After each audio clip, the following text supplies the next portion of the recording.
Di tempat yang sepi dari penduduk, sisa-sisa longsor meninggalkan kehancuran. Pohon-pohon patah, dan bangkai-bangkai hewan menyembul dari salju saat sinar matahari pertama menyinari tebing gunung. Jejak 4 jari kaki terlihat tercetak di atas salju dan tepat di sebelahnya ada jejak darah yang mengikuti setiap pasang jejak 4 jari kaki itu. Dan menelusuri darah dan jejak itu lebih jauh, ditemukanlah sesosok monster, berkulit hitam, surainya lebih tebal dari surai singa, matanya merah seperti orang malas dan mengantuk, serta sepasang gading berwarna coklat kotor mencuat dari mulutnya. Binatang itu bernapas dengan cepat, saat ia berjalan maju dengan perlahan, menyeret tubuh yang telah dipukuli secara tidak manusiawi hingga menjadi bentuk yang tidak proporsional. Napas binatang itu semakin kuat seolah-olah napasnya semakin menegangkan seiring detik-detik berlalu. Ia berhenti, meninggalkan kaki mayat yang tidak proporsional yang sedang diangkutnya dan tak berdaya jatuh berlutut. Kepala binatang itu perlahan-lahan terjatuh dan cairan berwarna ungu mulai mengalir keluar dari hidung dan mulutnya, terus-menerus selama beberapa menit berikutnya. Binatang itu akhirnya jatuh ke tanah. Kamu telah mengalahkan troll salju. Suara lembut itu terdengar seperti terhalang oleh dinding tebal dan terdengar begitu jauh. Mungkin karena kesadaran Wright telah melayang sejauh itu. Ia hampir tidak bisa bernapas, tetapi ia masih hidup. Campuran rasa sakit yang mengalir deras ke seluruh tubuhnya saat ia bergantung pada seutas benang kecil yang ditawarkan kehidupan kepadanya saat ini sudah cukup untuk membunuhnya sebagai permulaan. Jika kematian adalah pilihan baginya, dia akan memilihnya saat itu juga. Sejak saat itu, ketika seorang Archon yang terhilang dan terlupakan memilihnya. Di dunia seperti Terut, dunia dengan kemajuan teknologi terbaik yang pernah ada. Namun, kemajuan itu sangat bergantung pada 8 Archon yang berdiri sebagai pilar fondasi dan keunggulan bagi dunia baru ini. Setelah kehancuran 3 alam yang disebabkan oleh perang besar antara para primordial dan para Archon mengumpulkan apapun yang tersisa dan membangun dunia darinya. Dunia yang disegel dari alam yang hancur, dunia yang mendefinisikan keindahan dan keanggunan. Strukturnya terbuat dari mineral dan sumber daya terbaik dan tidak dapat dikatakan bersifat kota madya. Para Archon yang terpaksa tertidur lelap meninggalkan esensi diri mereka yang disebut debu. Debu diwariskan ke setiap makhluk yang ingin menjadi pahlawan, terlepas dari ras atau status mereka. Sebuah profesi mulia di mana seseorang dipilih oleh seorang Archon dan membangkitkan suara dunia. Setelah menerima debu Archon, suara ini membimbing dan mengajari mereka cara memanfaatkan debu. Semua demi melindungi perdamaian dunia. Ketika setiap anak mencapai usia 17 tahun, mereka melewati ujian Archon untuk mendapatkan debu setelah dipilih oleh Archon. Setiap orang selalu berdoa agar dipilih oleh Archon utama. Namun hal terburuk terjadi pada Wright, seorang anak yang lahir dari bangsawan terkaya di Kekaisaran Pomei. Dia berusaha keras untuk menutup matanya sama kerasnya dengan dia berusaha keras untuk membukanya. Tiba-tiba dia dipilih oleh Archon kematian. Archon yang terlupakan dan tidak berguna sehingga esensinya pun telah memasuki peristirahatan abadi. Debu apapun yang diterima Wright membuatnya sedikit lebih kuat dari makhluk normal. Ia adalah pahlawan terlemah yang pernah ada dan merupakan aib bagi keluarga, yang akhirnya menyebabkan pengusirannya. Tidak ada yang mau berurusan dengannya. Bergaul dengan pahlawan yang diberkati oleh sisa-sisa Archon kematian dianggap tabu oleh para Archon. Seharusnya dia mati saja sejak saat itu. Setiap momen sejak dia terpilih 2 bulan lalu adalah siksaan. Dia masih bisa memikirkan 1 atau 2 hal, tetapi tetap tidak bisa mengabaikan gelombang rasa sakit yang berdenyut dan mual yang berdenyut di dalam perutnya dan di bawah kulitnya. Berjuang melawan rasa sakit menjadi semakin sulit. Jika memang akan ada keajaiban, sekaranglah saatnya. Tatapan penuh harap di matanya yang hampir tertutup sudah cukup untuk memberitahu bahkan seorang pejalan kaki bahwa ia ingin diselamatkan. Poni rambutnya yang hitam legam basah kuyup oleh darah yang menutupi wajahnya dan membasahi bulu matanya. Pemukulan sebelumnya pasti sangat hebat. Jujur saja, dia tidak menyangka akan menghadapinya dengan begitu tenang. Ini adalah pertama kalinya dia mencoba berburu sendirian, lagi pula dia harus mencari nafkah sendiri. Dengan kekuatan debu, para pahlawan adalah satu-satunya yang mampu memburu para teror yang mengintai di setiap sudut dunia. Kenyataannya adalah para Archon tidak melaksanakan tugas dengan baik dalam membasmi ancaman tetapi menyerahkannya kepada para pahlawan karena mereka telah kehilangan terlalu banyak akibat perang dengan kaum primordial. Namun memburu para teror ini adalah cara mereka bertahan hidup. Para pahlawan tingkat rendah yang tidak bisa menjadi apa-apa setelah dipilih oleh Archon Minor tidak punya pilihan selain hidup dari uang yang diperoleh dari menyelesaikan misi yang diajukan dari warga sipil dan kota, menjual bagian-bagian teror seperti kulit, tanduk, dan dalam kasus ekstrim mereka bertemu dengan teror yang lebih kuat yang menyediakan sumber daya dan daging yang mahal. Anda telah memenuhi persyaratan pertama.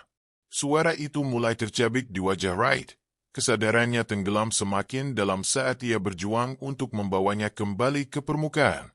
Kamu telah meninggal. Selamat. Anda telah memenuhi syarat pertama. Anda telah menerima keuntungan, Devourer. Anda telah menerima judul. Orang yang melahap kematian. Bibirnya terkatup rapat dengan sedikit seringai di wajahnya. Bibirnya pecah-pecah dan memutih. Sungguh mengherankan bagaimana aliran darah yang membanjiri wajahnya berhasil menghindari mulutnya. Pesan holografik biru-biru yang muncul di depannya terlalu kabur untuk dilihat oleh matanya yang gelap. Dan suaranya jauh, tapi dia mendengarnya dengan baik. Dia tidak bisa menahan diri untuk mengungkapkan keterkejutannya bahkan melalui pikirannya. Anda telah memenuhi syarat pertama. Kondisi ini mempersiapkan Anda untuk jalan pembubaran yang ada di depan Anda. Kamu akan dibangkitkan. Seketika, Wright merasakan kelegaan mengalir deras di sekujur tubuhnya, terutama perutnya. Tempat isi perutnya mengalir keluar dan menyebabkan dirinya merasakan siksaan yang amat sangat. Astaga! Ia bangkit berdiri dengan cepat, lalu menggerakkan telapak tangannya yang kapalan ke seluruh tubuh dan wajahnya. Tidak ada apa-apa. Dia bergumam sambil menundukkan matanya yang gemetar untuk memeriksa tubuhnya. Tubuhnya sekarang tampak seperti dia baru saja meninggal beberapa detik yang lalu. Noda darah di jaket abu-abunya yang compang-camping menceritakan kisah seorang pembunuh berdarah dingin dan poninya telah menggumpal dengan darah yang membasahinya, menambah kesan suram pada penampilannya yang sudah rapuh dan kurus. Dia menarik dirinya perlahan ke arah monster itu dan masih mendapati mulutnya menganga. Apa jadinya jika aku tidak membasahi belatiku dengan racun? Yang lain akan menyebutnya kebodohan, terutama bagi seorang terdampar yang dulunya berasal dari keluarga terpandang. Meskipun ada pahlawan yang ahli dalam menggunakan racun, tetapi bagi pahlawan yang suka berkelahi, mengalahkan musuh dengan racun, bahkan jika itu monster, dianggap pengecut. Lagi pula, dagingnya tidak baik untuk makanan. Wright, setelah menunduk beberapa detik, mengeluarkan pisau kecil yang terselip di ikat pinggang kulit hitamnya. Ia mulai menusukkan pisau itu ke kulit monster itu dengan segera. Chavanaug adalah kota yang menjadi rumah bagi banyak pahlawan dan orang buangan tingkat rendah, orang-orang yang tidak percaya pada Archon dan beralih ke arah lain untuk mendapatkan kekuasaan. Kekuatan yang mereka terima sungguh disayangkan dilarang dan hadiah besar diberikan bahkan kepada orang buangan berusia 4 tahun. Namun di Chavanaug, semua hal telah berakhir dan perbedaan-perbedaan telah dikesampingkan. Dan bahkan orang seperti Wright dapat bertahan hidup berkat keunikan kota tersebut. Wright berjalan sempoyongan menuju jalan St. Hernis dan terus berjalan mantap di jalan pejalan kaki. Memastikan matanya yang lelah tetap pada jalan lurus karena tokonya tidak terlalu jauh lagi. Mata tidak bisa mengabaikannya. Dia masih mengenakan kemeja berdarah itu, tetapi dia terlalu lelah untuk mempedulikannya saat ini. Haruskah kita panggil polisi? Apakah dia membunuh seseorang? Ya ampun sial, menjijikkan sekali saat para pria dan wanita dengan mantel bulu warna-warni berjalan melewatinya. Mereka menutup hidung mereka dengan telapak tangan mereka yang bersarung tangan dan meliriknya beberapa kali sebelum berlalu. Bahkan pengemudi yang melaju kencang pun tidak dapat menahan pandangan mereka. Hei, apa yang kamu lakukan berjalan-jalan di kota seperti itu? Nada bass terdengar dari belakang. Dia berbalik perlahan, Rasa lelah semakin menyerangnya karena dia harus mendaki keluar gunung sendirian. Gegek! Lelaki berseragam polisi putih yang hampir tampak seperti pelaut itu tercengang melihatnya. Kotoran. Apa yang kau lakukan? Kenapa bau sekali? Itu pasti troll. Troll itu. Troll es? Aku mengulitinya. Kau memburu troll? Apapun itu. Masuk ke mobil. Baru setelah ia menyebutkannya dengan gerakan kepala, Wright menyadari Falcon JB2120 hitam yang ramping. Mobil itu seperti mobil sport, tetapi ada tulisan di sampingnya.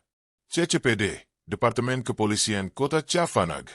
Mereka mengawasi masalah-masalah internal kota, dan dikenal sebagai sahabat sejati bagi para pahlawan dan orang buangan, yang tidak selalu terjadi di seluruh dunia.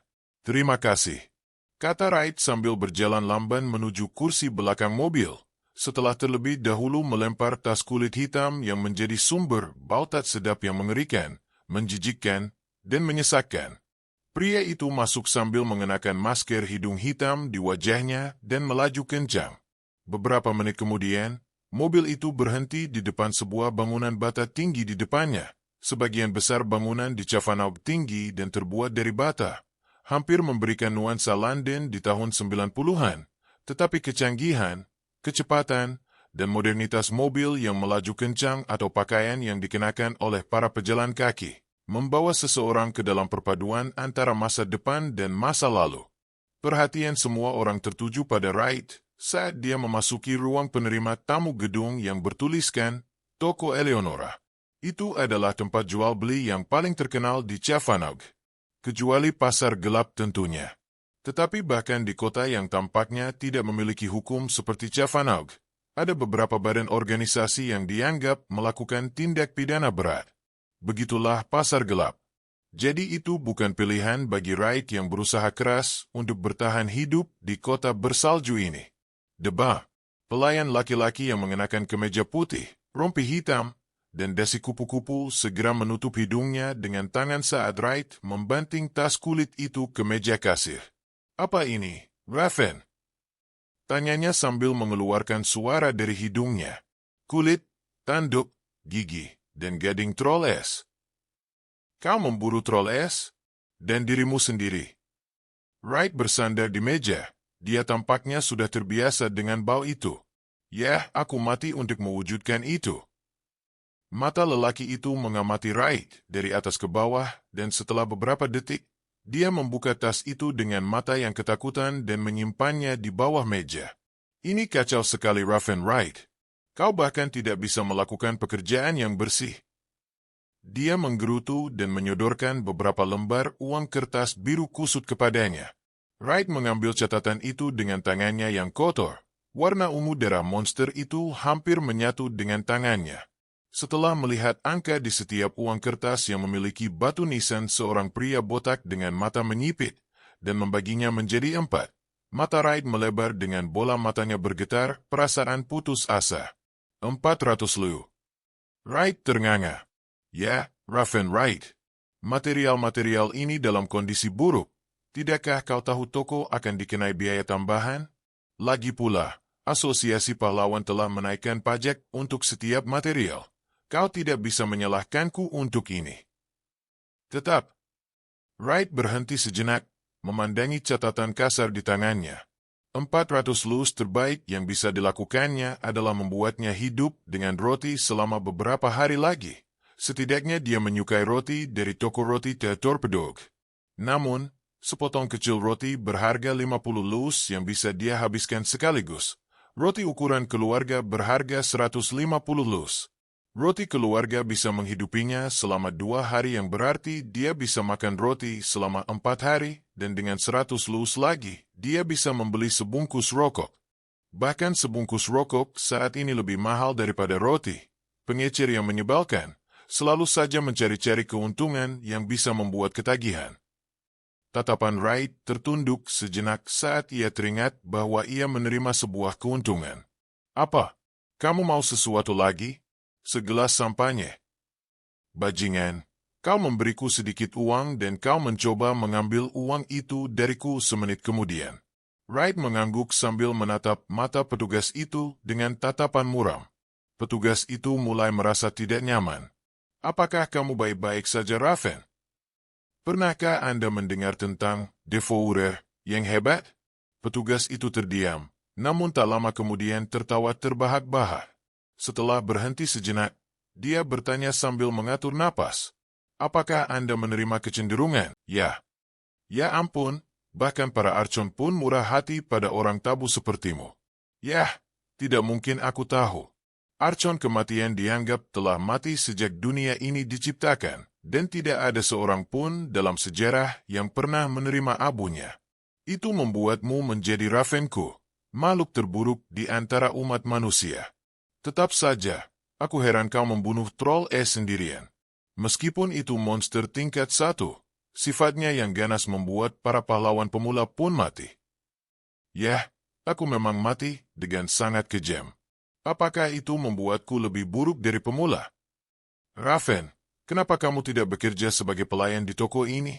Kamu akan mendapat gaji tetap 1000 lus setiap minggu. Itu akan sedikit meningkatkan gaya hidupmu. Mata Wright berubah pada saat itu, sehingga membuat petugas itu menelan ludah. Sial, seharusnya aku tidak menyebutkannya lagi. Dia tersentak saat mata heterokromia Wright menatap tajam ke dalam jiwanya. Kadipaten Del Lagado, sebuah keluarga yang dikenal bergengsi karena kekayaannya, tetapi itu bukan satu-satunya alasan mengapa mereka tetap menjadi yang teratas di antara 3 keluarga di Kekaisaran Pomei. Pedro Del Lagado, salah satu pahlawan level A di Kekaisaran dan seorang petinggi. Anak sulung Duke Lambert Del Lagado yang juga merupakan pendekar pedang dan pahlawan level S di masa jayanya. Wright diselimuti oleh bayang-bayang keduanya dan diharapkan setidaknya mencapai sesuatu. Ketika ia dipilih oleh Archon kematian dan kegagalan, semua mimpinya untuk mengejar saudara laki-laki dan ayahnya seharusnya hancur saat itu juga. Namun, ia tetap berharap. Harapan bahwa apapun yang terjadi, ia akan dapat menjangkau mereka.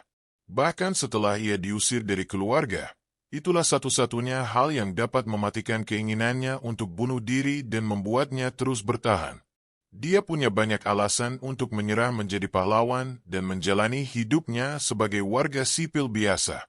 Namun, setiap kali ia teringat tatapan sinis di mata ayahnya yang mengatakan bahwa ia tidak akan berarti apa-apa tanpa mereka, ia ingin membuktikan bahwa mereka salah dalam segala hal. Itulah sebabnya ia mati-matian mencari cara untuk mengganti Archon. Semua orang mengatakan hal ini tidak pernah terjadi sebelumnya, tetapi ia gigih dan masih gigih hingga kini. Meski banyak yang melihat aksinya itu hanya sebagai pemberontakan anak orang kaya paranoid yang tidak mau menerima kenyataan ditinggalkan keluarganya. Dia berusia 21 tahun, dan menyakitkan hati mereka melihatnya sebagai seorang anak kecil. Namun sejujurnya, ada beberapa kebenaran pahit yang belum dapat diterimanya. Seperti fakta bahwa dia tidak akan pernah bisa mengganti Archon. Maaf, saya hanya menawarkan nasihat yang jujur.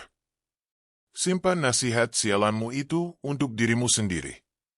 Wright menegur dengan wajah cemberut yang membuat petugas itu mengalihkan pandangan. Apapun.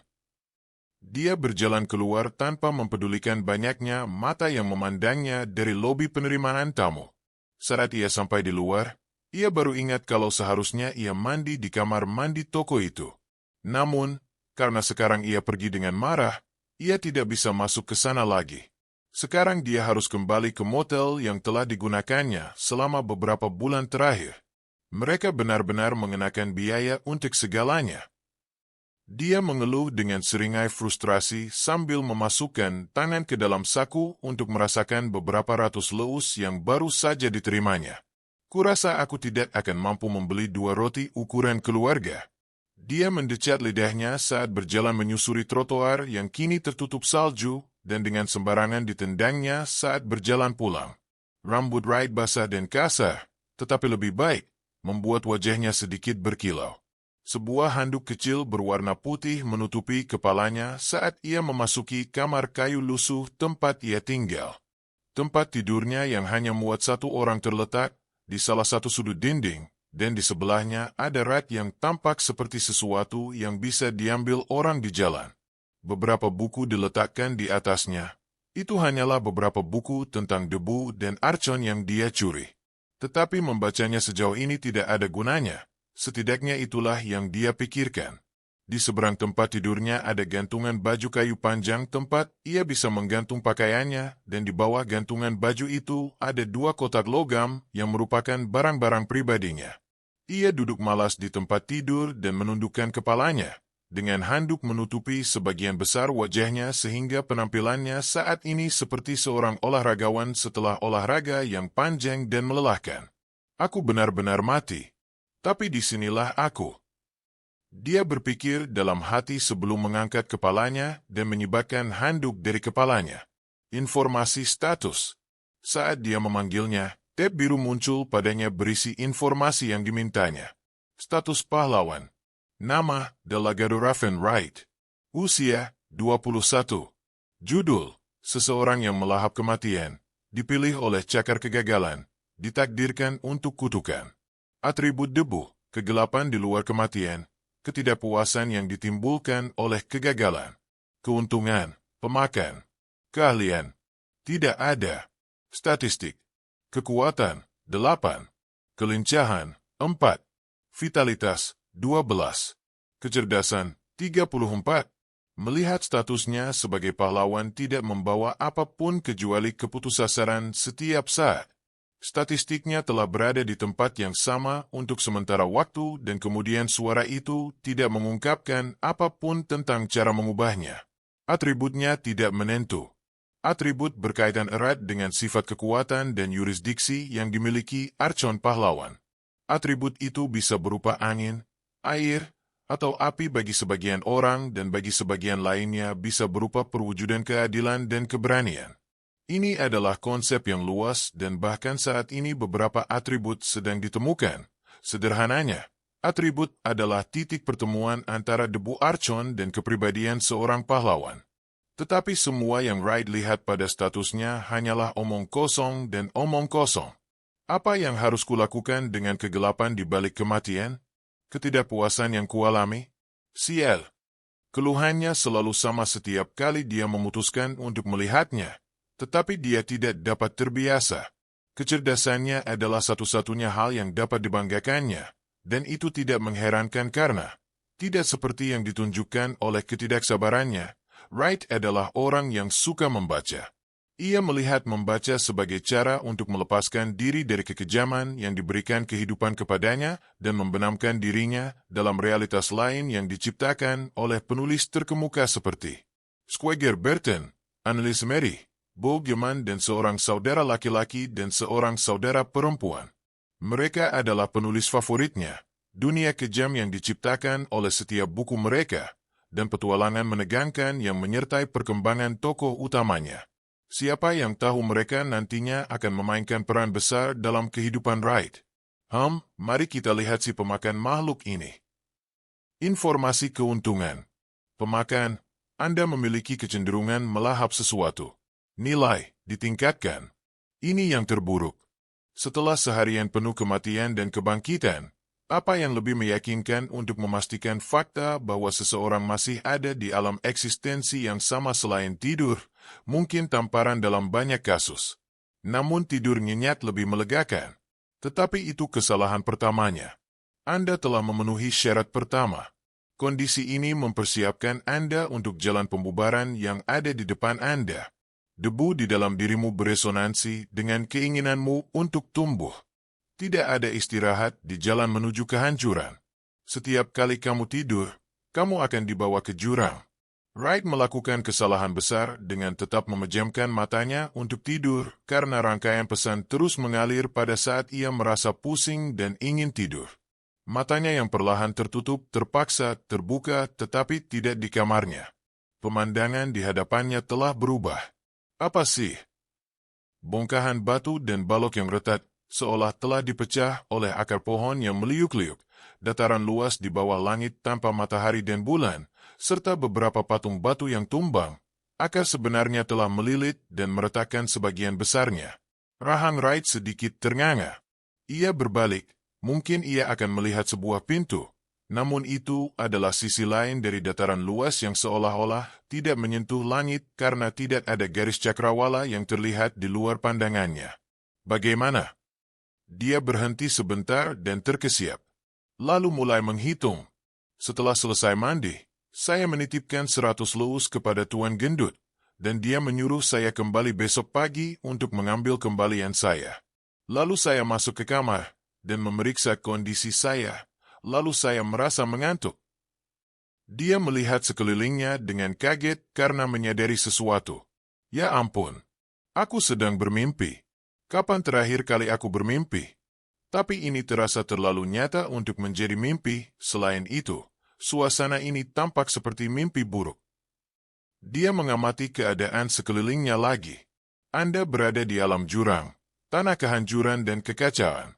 Di tempat ini Anda akan dipersiapkan untuk jalan di depan Anda. Kegagalan dan kematian yang terus-menerus akan menentukan seperti apa dirimu nantinya. Ia menggerutu melihat serangkaian pesan yang dilihatnya. Namun, yang lebih menarik perhatiannya adalah perubahan warna pesan holografik itu secara tiba-tiba. Warna biru yang biasa dilihatnya telah berubah menjadi hitam. Tunggu. Apa maksudmu dengan aku akan bersiap menghadapi jalan di depanku? Aku bukan penggemar teka-teki, meskipun aku banyak membaca. Aku suka ketika orang langsung ke intinya. Suara langkah kaki yang berat adalah satu-satunya jawaban yang didapatnya. Setidaknya, saya tidak sendirian di neraka ini. Anda akan memulai persidangan kematian pertama. Kalahkan Asura, Tadharl, yang terperangkap di jurang. Melihat pesan itu, Wright menyadari suara langkah kaki itu semakin mendekat dengan kecepatan lebih cepat. Tunggu, suara dunia, kau tidak bisa melakukan ini padaku. Aku bahkan tidak. Dia bisa merasakannya dari belakangnya. Dia tidak perlu menoleh. Kehadirannya begitu nyata sehingga punggungnya terasa geli seolah ada api yang menyala dalam jarak satu napas darinya. Bahunya bergetar dan pupil matanya melebar. Perlahan, ia melangkah maju dan berbalik untuk melihat makhluk buas berperut buncit yang tingginya mencapai 6 kaki, dengan jembul-jembul rambut yang menutupi tubuhnya dan celana kulit yang usang. Dan wajahnya ditutupi oleh helm tembaga yang dibentuk menyerupai serigala. Mimpi buruk? Wright sangat berharap itu adalah salah satunya karena makhluk mengerikan ini berdiri beberapa meter jauhnya darinya. Situasi yang sangat besar itu mengaktifkan indera pertarungan atau pelariannya.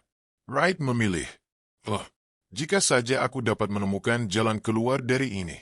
Sebelum dia bisa mengambil langkah berikutnya setelah putarannya yang cepat, tangan di makhluk itu menariknya kembali ke wajahnya. Dia terbanting ke tanah akibat kekuatan tarikan tersebut ditambah dengan momentum yang telah dikumpulkannya untuk berlari. Punggungnya berderit kesakitan saat ia mendarat di tanah berbatu yang menyebabkan kulitnya memar parah. Wright tampak putus asa saat ia menyaksikan cakar setajam silet yang melekat pada lengan bawah makhluk itu merobek ususnya, menggali keluar setiap isi perutnya. Ia menangis hingga ia tak dapat mendengar suaranya sendiri lagi. Kepalanya berdenyut-denyut kesakitan, dan suara-suara dalam kepalanya yang bahkan tidak dapat ia atur, terus membuat rusuh hingga berhenti tiba-tiba. Kamu telah meninggal. Karena judulnya, dia yang melahap kematian, kamu akan dibangkitkan. Rasa sakit dan penderitaan akan diubah menjadi statistik. Anda telah memperoleh 2 stat kekuatan. Anda telah membuka statistik ketahanan. Perasaan lega yang sama menjalar ke seluruh tubuhnya. Pada titik ini, dia tidak tahu apa yang sedang terjadi lagi. Dia baru saja dibunuh oleh makhluk ini, dan akan menghadapi nasib yang sama untuk kedua kalinya. Alisnya terangkat sedikit sambil matanya perlahan beralih ke makhluk yang berdiri gagah di hadapannya. Asura adalah makhluk yang menjadi utusan para dewa dan primordial. Meskipun mereka tergolong utusan, kecakapan tempur mereka tidak bisa diremehkan. Dan berkat keinginan mereka yang tak pernah padam untuk tumbuh lebih kuat, beberapa dari mereka bahkan akhirnya memperoleh kekuatan dewa dan mampu dengan mudah mengalahkan Archon. Tentu saja, tak seorang pun di dunia yang dibangun oleh Archon saat ini mengetahui hal ini. Karena faktanya, Wright adalah orang pertama yang pernah menemukannya.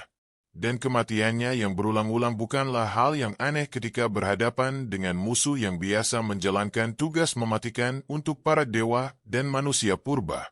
Awalnya, menahan rasa sakit menyebabkan peningkatan pada statistik daya tahan dan kekuatannya. Tetapi setelah kematian kelima, statistiknya berhenti meningkat. Suka atau tidak, ia sudah terbiasa dengan rasa sakit itu. Fakta bahwa ia mengantisipasinya juga merupakan faktor. Tidak peduli berapa lama waktu yang dibutuhkan Asura untuk membunuhnya, rasa sakit itu selalu dapat ditahan karena ia sudah menduganya. Dengan beberapa kali kematiannya, ia mampu menyimpulkan dua hal. Pertama, makhluk yang berdiri di depannya sangat kuat, dan kedua, ia menemukan cara untuk meningkatkan statusnya. Meskipun ia tidak senang harus mati sesekali, itu tidak berarti ia dapat terus mati berulang kali. Seperti yang ia sadari, saat ia mulai mengantisipasi kematian dan rasa sakit, ia tidak mendapatkan apapun darinya. Debu sialan, jadi ini dia? Aku masih mengganti Archon. Ia mengatupkan giginya dan mengawasi Asura itu dari jarak aman yang memungkinkannya bereaksi. Asura itu sendiri mulai menyadari bahwa tidak peduli berapa kali ia membunuh manusia ini, ia akan selalu kembali. Dia berdiri tegak, menghentikan gerakan kakinya yang melingkar, dan menunjuk ke arah Wright. Kau adalah musuh kematian, bukan? Dia bertanya dengan intimidasi yang luar biasa terhadap pertanyaannya. Suaranya membuat rasa takut bergetar dalam hati Wright dan seluruh tubuhnya beresonansi pada frekuensi itu. Dia dapat bicara.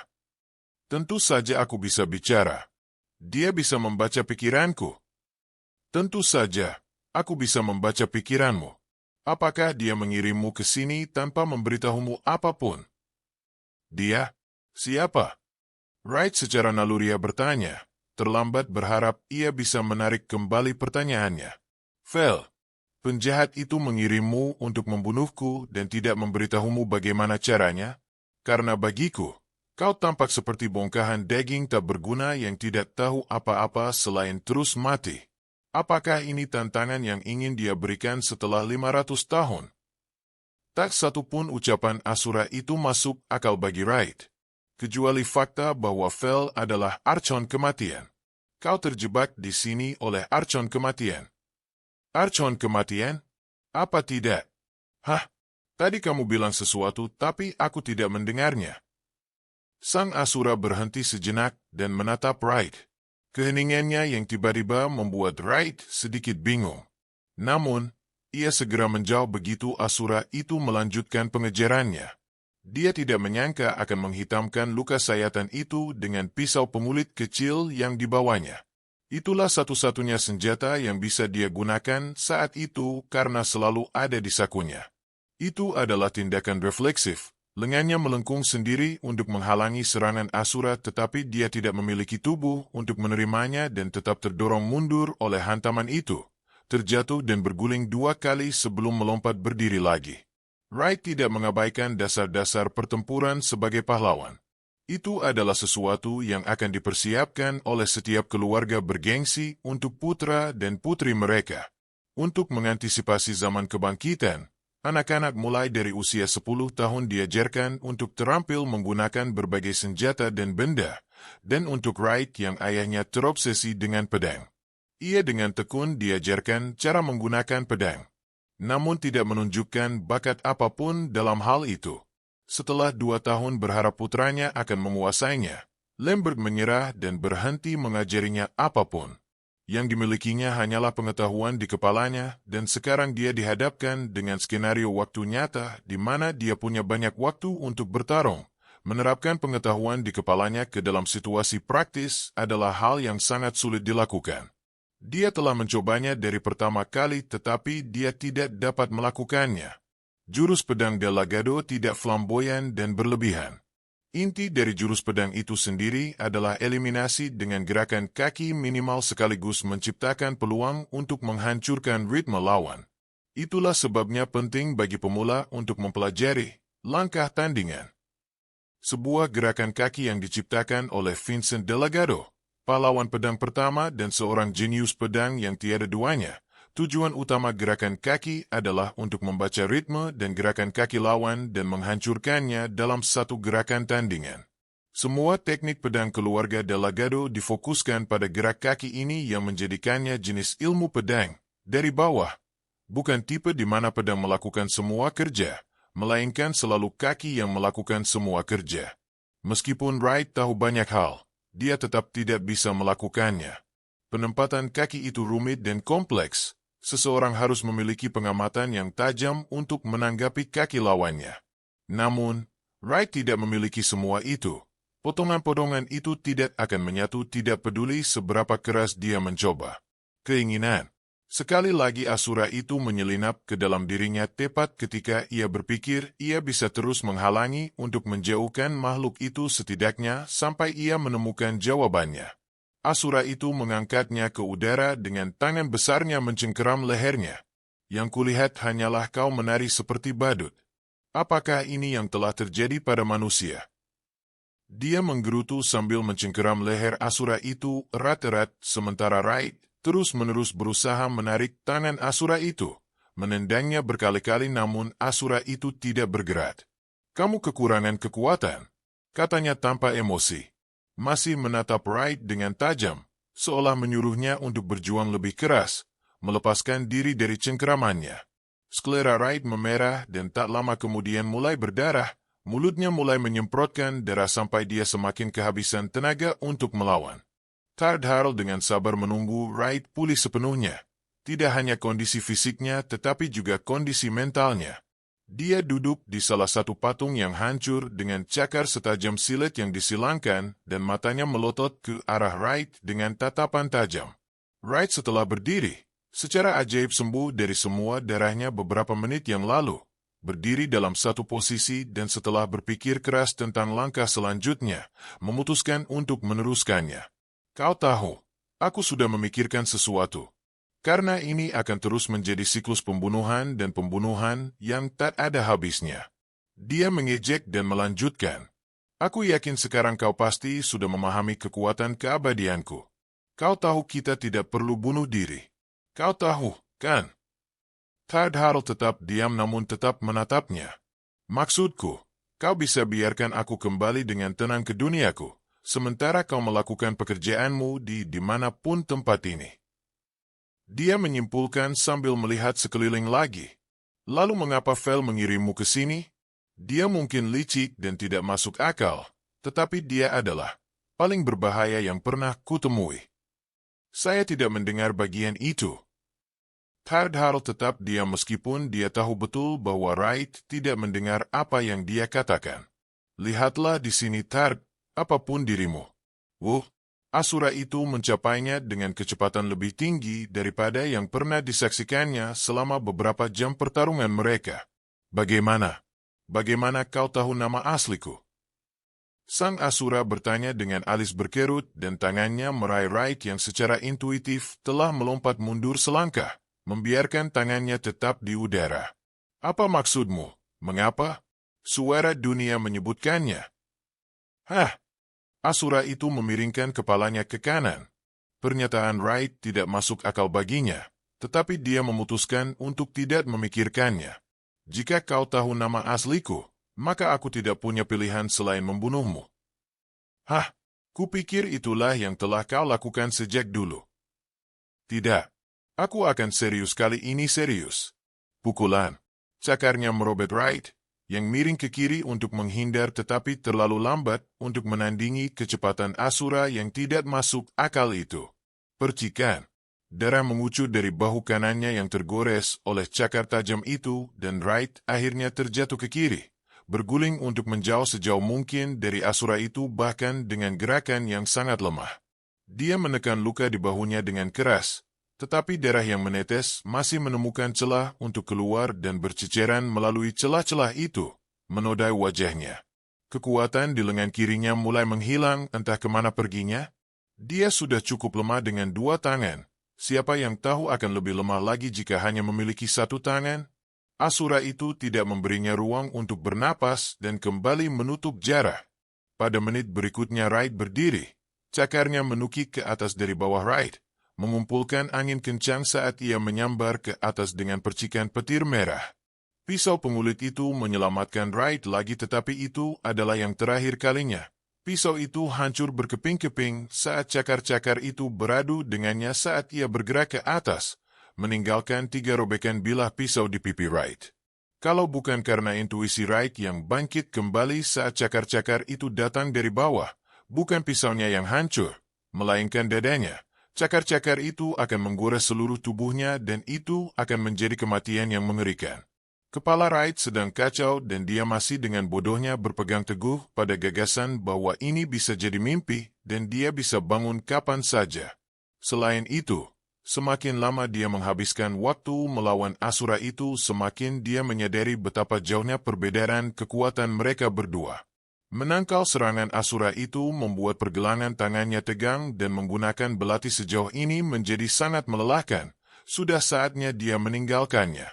Tetapi sekarang, bagaimana ia bisa menghadapi makhluk yang lebih unggul darinya dan bersenjata tanpa senjata? Dasar kau tulang belulang yang tak bertulang. Jangan kira aku akan bersikap lunak padamu karena kau kehilangan senjatamu.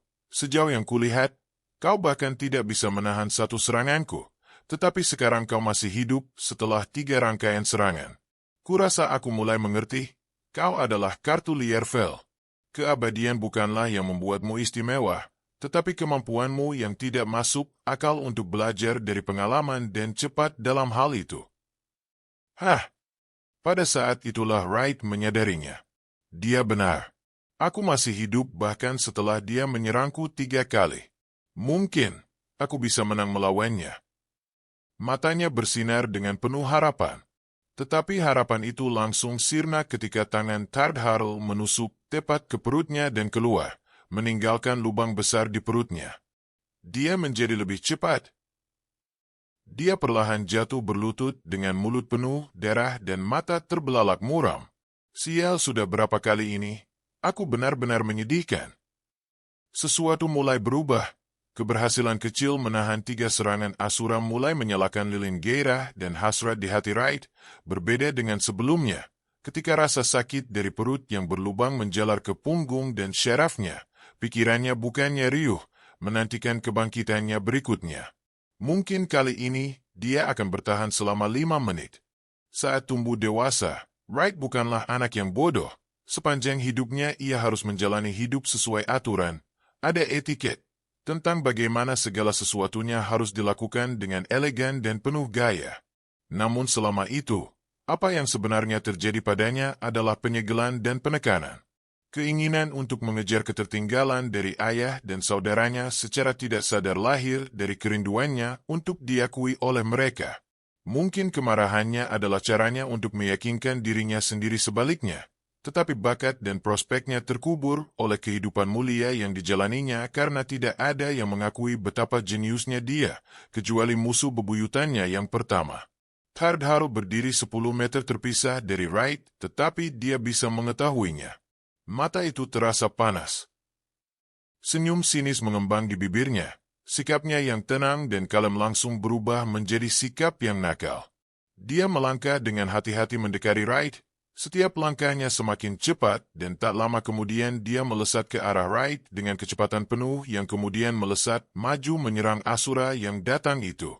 Konyol.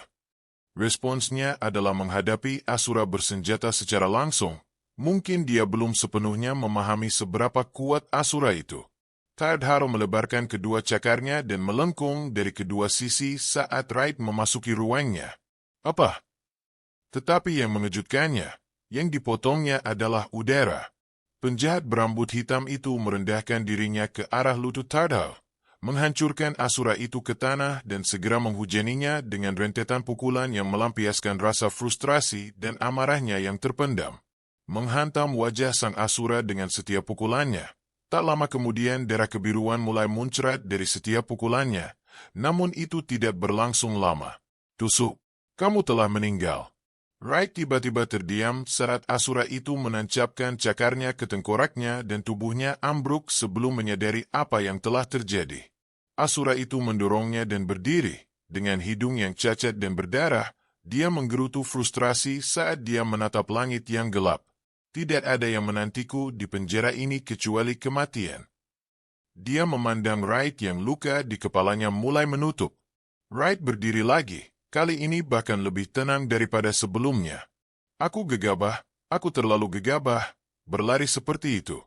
Pikirkan Wright, pikirkan apa yang kau punya yang bisa digunakan untuk membalikkan keadaan. Jangan pikirkan hal-hal yang tidak kau miliki. Pikirkan hal-hal yang kau miliki. Matanya meminta jawaban saat dia berdiri, dengan tatapan tak bernyawa dan pupil bergetar. Aku ingin menjadi lebih kuat. Aku ingin berhenti mati. Aku ingin melampaui mereka semua. Aku ingin melampaui mereka.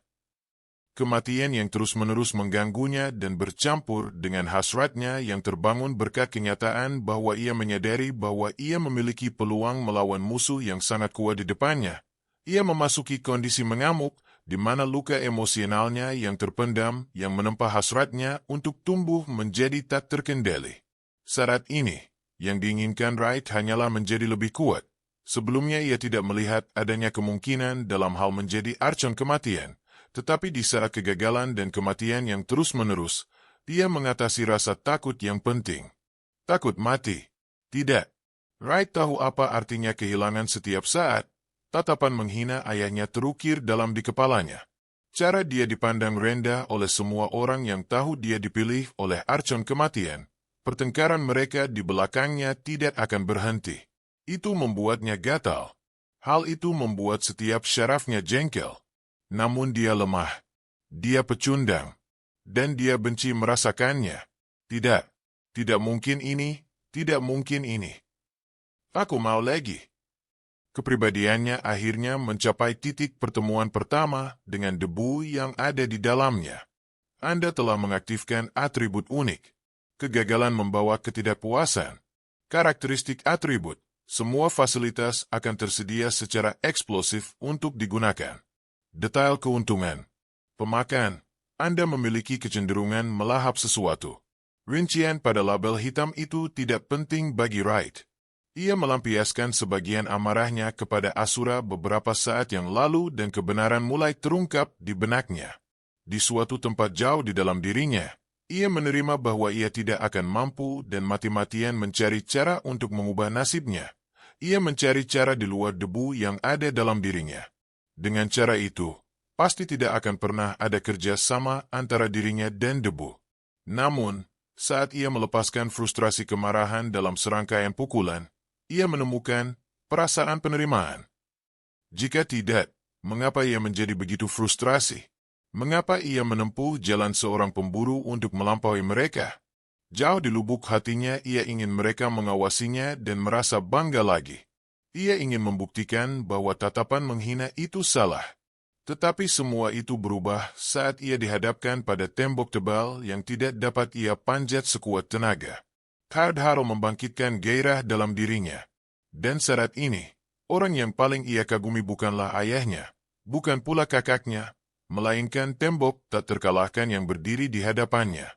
Aku akan melahapmu. Dia berteriak sambil menerjang Asura itu dengan kekuatan yang membelah urat-uratnya. Dia memaksa setiap bagian tubuhnya agar bergerak seperti gerakan Asura ketika mencoba mencengkeram lehernya sebelum kematian ini. Sekalipun ia tidak mempunyai fisik dan kekuatan, ia menyingkirkan nyawa dari tubuhnya dan mengeluarkan seluruh kekuatan eksistensial dalam tubuhnya untuk mencapai titik itu. Tangannya mencengkeram leher sang Asura yang kebingungan dan tak dapat menjawab. Bajingan ini, apa dia baru saja mencoba menyamai kecepatanku? Namun itu lebih dari sekadar salinan. Wright belum ada di sana, tetapi ia tidak akan sekadar menyalinnya. Dia melepaskan cengkeramannya pada Asura itu dan mulai berjalan kembali.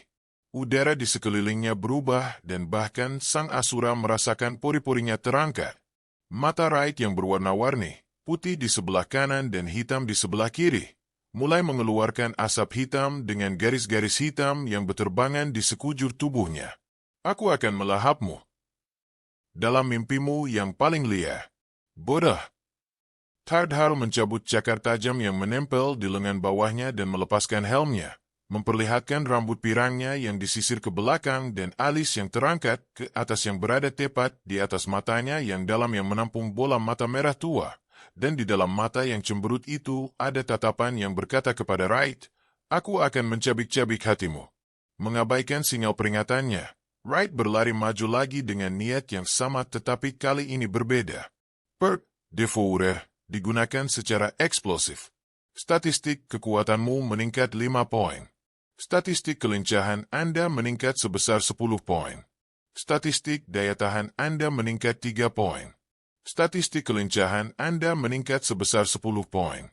Peningkatan statistik yang eksplosif karena ia berada dalam momen berusaha keras atau mati-matian. Memperhatikan hal yang lebih menarik untuk meningkatkan kepercayaan diri seorang pria yang berjuang. Tumitnya mengelupas tanah saat ia lepas landas dan melesat-melesat menembus angin malam dan mencapai Asura lebih cepat daripada yang dapat dijelaskan oleh matanya. Ia melayangkan pukulan ke depan agar tidak menabrak Tardhal. Tinjunya menghantam wajah Asura itu, melemparkannya bagai koin yang berputar dan menghantam punggungnya ke satu-satunya patung batu yang berdiri dengan tubuh bagian atas yang hancur. Tubuh Asura itu terjatuh tak berdaya ke tanah setelah guncangan hebat itu. Hah! Mata Wright membelalak. Dia tanpa henti bertukar pandang antara kepalan tangannya yang berasap dan Tardhal yang kini tengah bangkit. Apakah saya benar-benar melancarkan pukulan itu? Wright merasa sulit untuk mempercayainya, tetapi itulah kenyataannya. Ia mendaratkan pukulan yang menghantam tubuh Asura itu. Bahkan jika ia mati, ia akan bahagia. Apakah ini karena peningkatan tiba-tiba dalam statistik kekuatanku? Wright memikirkan kemungkinan itu tetapi tidak dapat sampai pada kesimpulan tertentu karena ia tidak memiliki orang lain di dekatnya yang dapat membimbingnya menjalani kehidupan sebagai pahlawan seperti yang lainnya. Semua orang berusaha semaksimal mungkin untuk menghindarinya karena dia dipilih oleh Archon kematian. Betapa menakjubkannya. Tardhal berkata sambil berdiri dan menyeka darah biru dari mulutnya dengan tangannya, lalu meludahkan darah yang ada di mulutnya. Dia mematahkan lehernya sambil memiringkannya ke kiri dan kanan. Akan kudunjukkan kepadamu, bocah tak penting, bahwa kau tidak berada di level yang sama denganku. Sang Asura mulai menghembuskan angin lewat mulutnya dan bergumam pelan. Jalan Fatamorgana. Tepat di depan visualnya, Wright kehilangannya. Namun punggungnya langsung terasa geli. Saat ia hendak membalikkan badan untuk melihat apa yang ada di belakangnya, ia merasakan lehernya patah dengan cepat. Namun alih-alih membuatnya pingsan, dalam kasusnya ia meninggal, ia tersadar kembali ke saat ia hendak menoleh. Dari naluri pengalaman, ia melompat ke depan tanpa menoleh ke belakang dan tangan Asura itu terayun di udara dalam upaya untuk mematahkan lehernya. Sang Asura sama terkejutnya dengan Wright. Dia sudah tumbuh sebanyak ini dari berapa jam? Apa itu? Apa yang baru saja terjadi? Meskipun itu seperti sebuah perasaan tapi juga seperti leherku patah. Wright tidak kurang pengalaman dalam banyak hal. Semua hal yang seharusnya diketahuinya telah dipelajarinya saat mempersiapkan diri menghadapi pengadilannya dengan para Archon. Ini merupakan bidang pengetahuan baru baginya.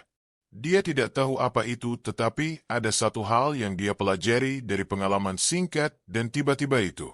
Saya perlu menciptakannya kembali. Saya lolos dari kematian karena apapun yang terjadi pada saat itu. Wright menyadari kenyataan bahwa ia tidak harus selalu mati jika ia dapat menciptakan kembali nuansa kejadian beberapa saat yang lalu. Mengambil risiko, ia terjun ke dalam ruang Asura itu. Selain itu, ia yakin pukulan Asura itu tidak akan terlalu menyakitkan karena ia telah menjatuhkan senjatanya. Yang meskipun telah mengantisipasinya namun lengah, kejadiannya lebih cepat daripada yang bisa diikuti oleh matanya. Itu hanya tangan kosong. Asura itu melepaskan serangkaian serangan telapak tangan tajam ke sikunya yang langsung membuatnya tidak berdaya. Lalu dia mengangkat sikunya ke atas dan menariknya ke bawah dengan cepat menggunakan bajunya dengan 2 pukulan ke lehernya lalu menggunakan kedua telapak tangannya. Dia melancarkan serangan terakhirnya ke tengah dadanya yang retak tulang dadanya dan membuatnya melayang yang berakhir dengan tubuhnya kehilangan semua keinginan untuk bergerak. Tubuh Wright berguling di tanah dan dia mengalami kelumpuhan. Tidak dapat menggerakkan apapun kecuali kakinya yang digunakannya untuk merangkak menjauh dari Asura itu saat dia perlahan berjalan mendekatinya. Dia bahkan tidak dapat menggertakkan giginya sebagaimana mestinya karena rahangnya terkilir dan dia terus-menerus mengeluarkan air liur. Meskipun aku mengagumi keinginanmu dan hasratmu yang kuat untuk melahapku, untuk menjadi lebih kuat dariku, itu hanya tindakan bodoh. Kau tidak tahu tempatmu. Vel seharusnya memikirkanmu sejauh ini jika dia ingin kau mengalahkanku dalam pertarungan. Aku adalah yang berusia lebih dari 1000 tahun. Pikirkan lagi manusia, bisakah kau mengalahkanku? Dia mencapai Wright dan menginjak kaki kirinya. Aku tidak tahu bagaimana kau masuk ke tempat ini, tapi saat kau keluar, beritahu tuanmu bahwa aku menantangnya untuk berani menghadapiku sendiri.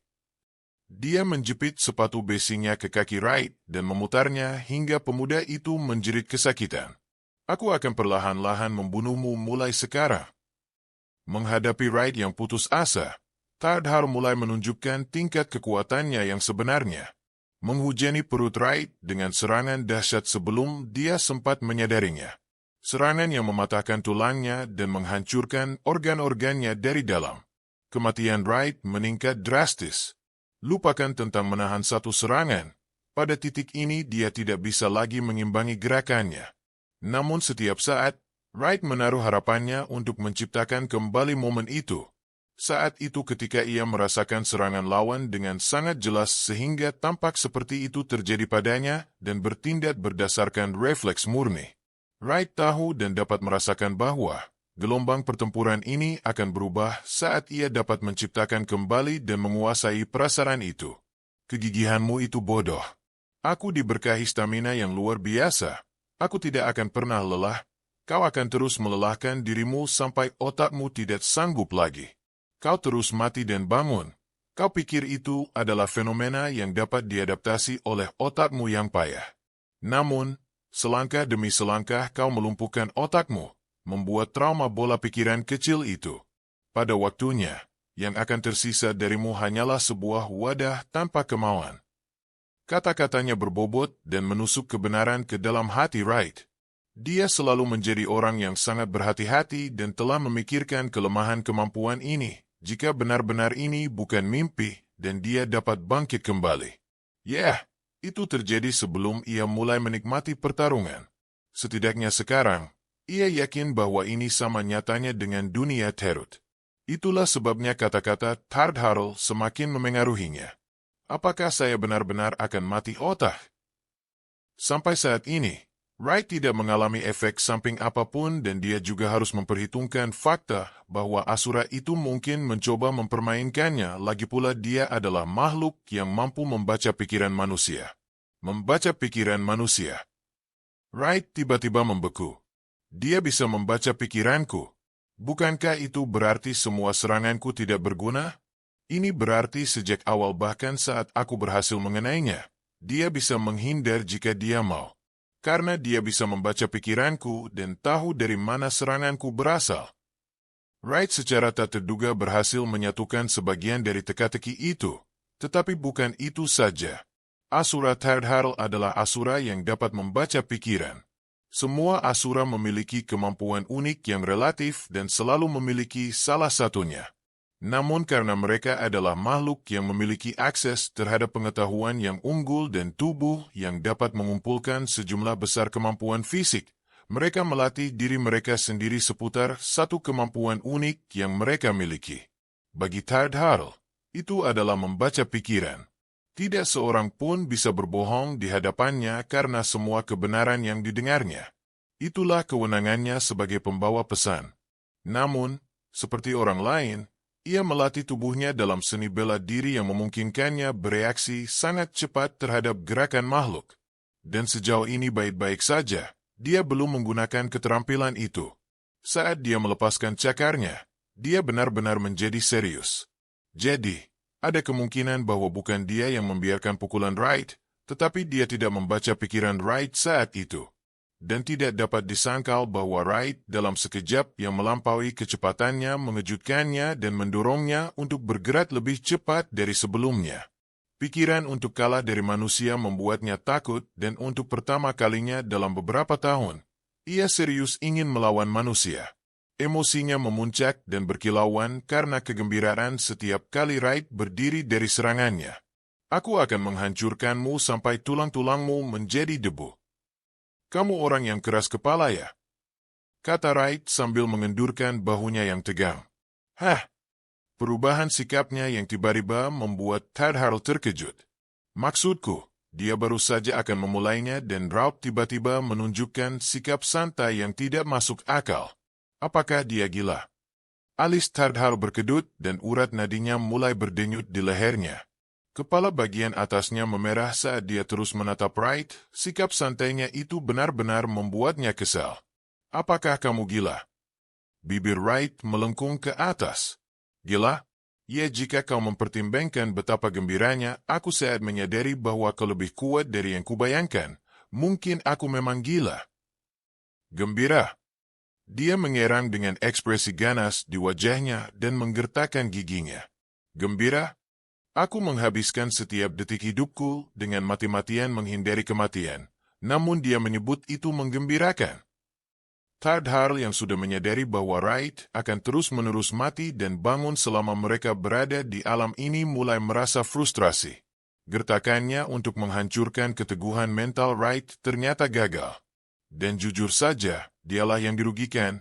Meski lambat tapi Wright jelas semakin membaik apalagi setiap kali dia mati dan bangkit kembali. Dia bangkit dengan stamina baru yang berarti stamina dia dan Wright mungkin berada di level yang sama. Lagi pula, dia tidak punya stamina yang tak terbatas. Dia hanya punya stamina yang luar biasa banyaknya, dan menggunakan kecepatan kedipan mata dengan kondisi membaca pikiran yang terus-menerus menyedot habis kehidupannya dan menguras staminanya dengan lebih cepat. Dan karena dia telah dipenjara di alam kematian ini, dia tidak dapat menggunakan kekuatan debu miliknya. Aku akan menghancurkanmu. Dia menggeram pada Wright yang menanggapinya dengan menjulurkan lidah dan menyeringai jahat.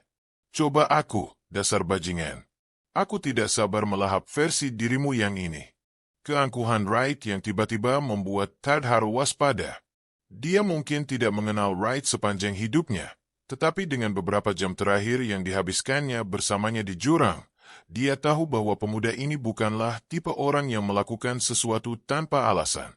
Setiap kali Wright mendekatinya dalam hal kekuatan, itu berasal dari tekad yang kuat dan Tadhar tidak tahu bagaimana dia bisa terus mengumpulkan tekad yang tidak masuk akal ketika dia jelas-jelas akan terus mati. Keabadian Wright harus disalahkan atas sebagian sifat keras kepalanya, tetapi Wright tidak mengandalkannya. Karena setiap kali dia menyerang Tadhar, dia berjuang mati-matian demi hidupnya meskipun dia akhirnya akan kehilangannya. Tetapi dia berjuang. Dan yang bisa dilihat Tadhar hanyalah tekad yang tak pernah padam untuk menang. Dan hal itu membuatnya takut. Dia sekali lagi diingatkan mengapa dia begitu membenci manusia. Harapan bodoh yang bersinar terang dalam benaknya seperti bintang kejora. Akan kuhancurkan, akan kutunjukkan padamu bahwa kau berada di bawahku dan tak pantas berada di tempat lain. Tadhar berhati-hati namun dia menjadi marah, sangat marah. Jangan berpikir. Jangan berpikir. Jangan berpikir. Jangan berpikir. Tadhar menempuh jarak antara dirinya dan Wright dalam sepersekian detik, dan pada sepersekian detik berikutnya melancarkan serangkaian pukulan perut yang menyemburkan udara dari punggung Wright, merobek pakaiannya dari belakang. Dia memuntahkan darah pada pukulan terakhirnya yang keenam, tetapi terlihat sebagai satu-satunya orang yang melakukannya, bahkan oleh Wright yang berada sangat dekat dengannya. Apa-apaan ini? Ia bahkan tidak perlu khawatir tentang berpikir karena kecepatan Tadhar yang terus meningkat dalam menanganinya tidak dapat ditangani oleh rantai pikirannya yang lambat. Wright telah memahami dasar dari apa yang perlu dilakukannya tetapi belum mengatur seluruh situasi. Bahkan jika Tadhar adalah seorang asura yang mengoordinasikan serangannya berdasarkan alur pikiran Wright, bagaimana dia bisa bertarung tanpa berpikir? Dulu, berkelahi bukan hal yang disukainya. Dia berlutut dan Tadhar mencengkeram rambutnya. Betapa bodohnya. Kepalanya terpental ke samping dan menyemburkan darah meski dipegang oleh Tadhar. Asura itu terus menampar wajahnya hingga pipinya bengkak dan darah memenuhi rahang dan dagunya. Wright perlahan menoleh saat Asura itu mengangkatnya sambil menarik rambutnya. Sakit, perih rasanya saat rambutnya ditarik dan Wright sangat membencinya karena dari semua yang dimilikinya, rambut hitam adalah satu-satunya hal yang sangat dibanggakannya. Karena itu adalah sifat yang tidak bisa dihilangkan dan tidak ada duanya dari keluarga Delgado. Anda tidak akan melihat banyak orang di sekitar memiliki rambut hitam legam seperti dia. Dia meludahkan darah ke wajah Tardharl saat dia diangkat. Secara refleks, ia menutup matanya untuk mencegah darah masuk. Dan dalam sepersekian detik itu, hal itu terjadi lagi. Insting yang tak dapat dihindari Wright. Tepat saat Asura itu menutup matanya dari darah Wright dan hendak membukanya. Wright menusukkan jarinya tepat ke mata Asura itu, menyebabkan dia terhuyung mundur sambil mengerang frustrasi. Asura itu membungkuk dengan tangan menutupi matanya dan tak lama kemudian tetesan darah biru mulai jatuh ke tanah. Mata Wright dipenuhi dengan kilauan bintang. Aku membutakannya. Mulutnya menganga karena gembira saat darah terus mengalir keluar. Namun, lebih dari sekadar kegembiraan karena berhasil membutakan Asura, ia senang karena ini akan menjadi lebih mudah mulai sekarang berkat pesan yang sedang dilihatnya. Anda telah membangkitkan keuntungan bawaan. Indra transenden. Nilai, luar biasa. Detail, Anda memiliki indra yang sangat tidak biasa untuk terbiasa dengan situasi tertentu, dan karena itu Anda telah mengembangkan indra batin untuk mencium celah dan bahaya. Indra Anda meningkat semakin Anda terbiasa dengan situasi tersebut dan tidak memiliki batasan. Wow, luar biasa! Pangkat yang luar biasa itu cukup tinggi, dan karena dia tahu pangkat itu tinggi, dia menjadi semakin bingung. Tingkatan tunjangan paling rendah, yang juga berlaku untuk keterampilan, adalah generik, sterling, peculiar, eksepsional, prodigios, legendary, divine.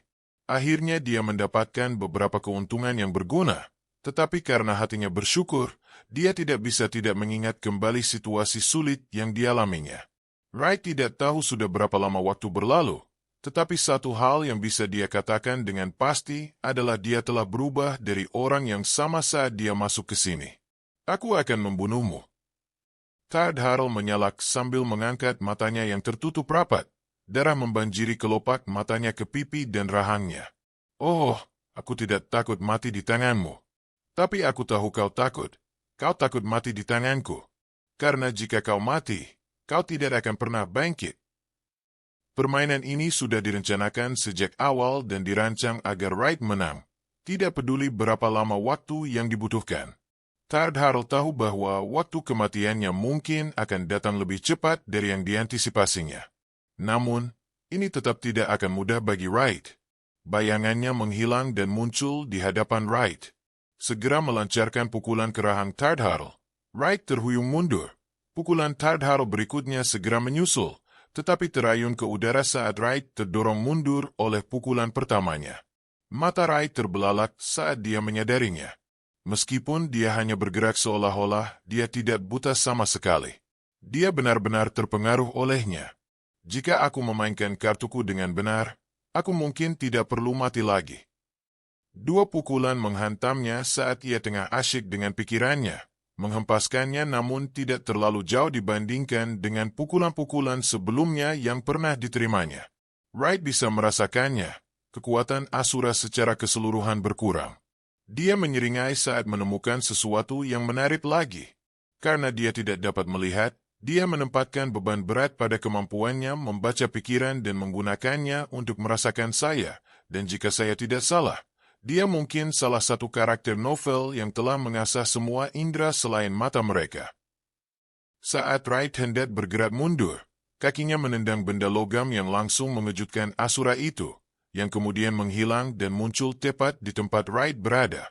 Tinjunya melayang ke udara yang dia yakini adalah Wright. Kesalahan perhitungannya terlihat dari ekspresi bingungnya.